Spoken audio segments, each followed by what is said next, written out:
हिमंत विश्व शर्मा सरकार में और एक घोटाला। अनुसूचित जाति कल्याण विभाग में सिलाई मशीन घोटाले को लेकर और एक आरोप। मंत्री पीयूष हजारिका पर एक गंभीर आरोप फिर से लगा है। असम में मुख्यमंत्री हिमंत विश्व शर्मा की सरकार में भाजपा सरकार पर चल रहे हैं एक के बाद एक लगातार आरोप। इस सरकार के नेतृत्व में हो रहे हैं लगातार घोटाले। इस बार मामला जुड़ा है अनुसूचित जाति कल्याण विभाग को लेकर। ये पूरा मामला कुछ इस प्रकार है। 6,000 रुपए की सिलाई मशीनों को 20,000 रुपए बोलकर सरकार दिखा रही है। आरोप है कि ये पूरा घोटाला मंत्री पीयूष हजारिका के देखरेख में हो रहा है। मंत्री पीयूष हजारिका को चालानी मछली और अंडों का राजा कहा गया है।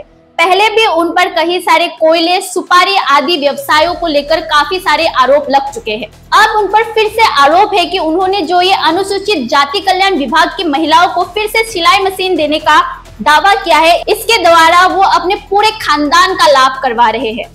हजारों सिलाई मशीन अनुसूचित जाति कल्याण विभाग की महिलाओं को देने का दावा किया जा रहा है, लेकिन असल में ये सिलाई मशीन केवल पीयूष हजारिका और मुख्यमंत्री हिमंत विश्व शर्मा के क्षेत्र में दिया जाएगा और बाकी हर जगह की जनता को इससे वंचित रखा जाएगा। जो पैसा सरकारी योजना के तहत गरीबों के लिए था, वही पैसा अब पीयूष हजारिका की पॉकेट में जाएगा।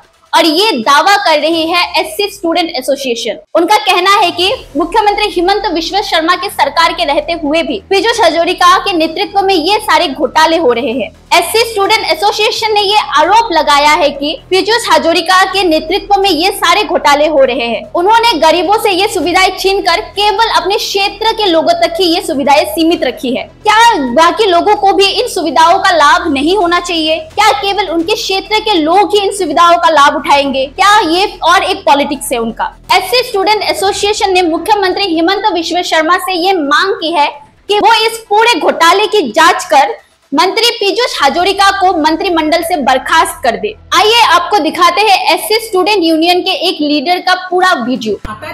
बेसी दुर्नीति संघटित अनुसूचित जाति कल्याण सञ्चालकालय বা অনুসূচিত জাতি বিভিন্ন আঁচনি আপোনালোকে লক্ষ্য কৰিব যে বিজেপিৰ শাসনকালত অনুসূচিত জাতিৰ যিমানবোৰ আঁচনিৰ ধন সেই আঁচনিৰ ধনসমূহ গুগ্ৰাসে গিলি পেলোৱা হৈছে। অনুসূচিত জাতিৰ কল্যাণৰ নামত কেৱল মন্ত্ৰী, আমোলা আৰু ঠিকাদাৰ এই সকল লোকৰহে কেৱল কল্যাণ কৰি থকা হৈছে। আপোনালোকে গম পায় যে 140 কোটি টকা ইতিমধ্যে মানে দুৰ্নীতি সংঘটিত হৈছে। নুপুৰ সাহা নামৰ এজন ঠিকাদাৰৰ বিৰুদ্ধে ইতিমধ্যে মানে বিভিন্ন ধৰণৰ ব্যৱস্থা গ্ৰহণ কৰা হৈছে।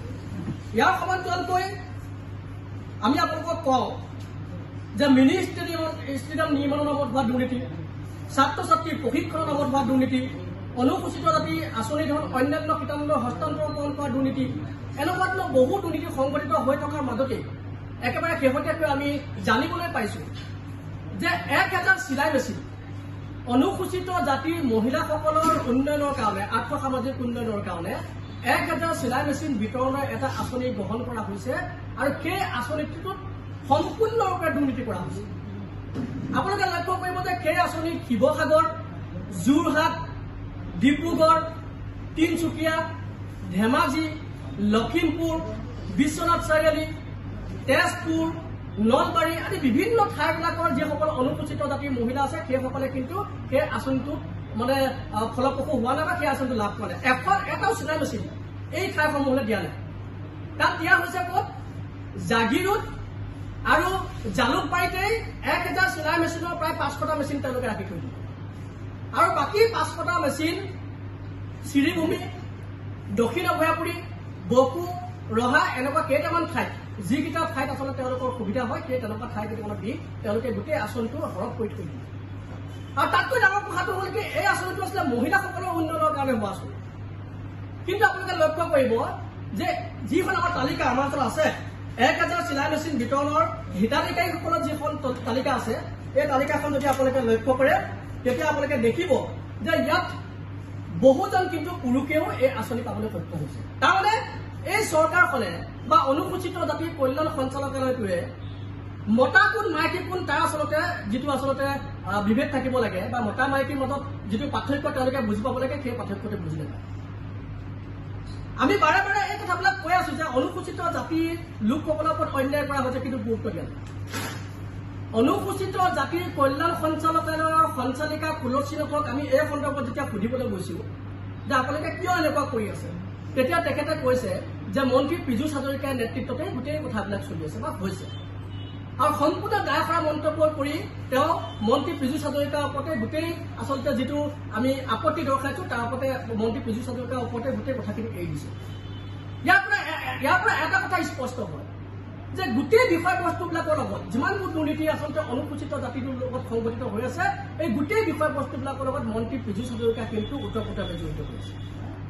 আৰু সেইকাৰণে আমি মুখ্যমন্ত্ৰী হিমন্ত বিশ্ব শৰ্মা চৰকাৰখনক আহ্বান জনাইছো যে মন্ত্ৰী পীযুষ হাজৰিকা ডাঙৰীয়াক অনুসূচিত জাতিৰ যিবিলাক বিভাগীয় দায়িত্ব আছে সেই দায়িত্ববিলাকৰ পৰা তেখেতক অপসাৰণ কৰক। তাৰপাছতে আমি যদি কওঁ চিলাই মেচিনৰ আচলতে যিটো বাজেট তেওঁলোকে নিৰ্ধাৰণ কৰিছে, এটা চিলাই মেচিন তেওঁলোকে যিবিলাক চিলাই মেচিন আচলতে বিতৰণ কৰিব, এটা চিলাই মেচিনৰ দাম হৈছে ৬,০০০ৰ পৰা ১০,০০০ টকাৰ ভিতৰত, কিন্তু মূল্য নিৰ্ধাৰণ কৰিছে ২০,০০০।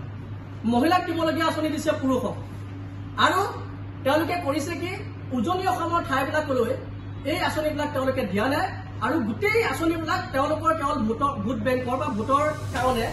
आखिर कब तक जनता का पैसा लूटकर मंत्री अपनी पॉकेट भरती रहेगी? Bureau report, news 1 north east, Guwahati.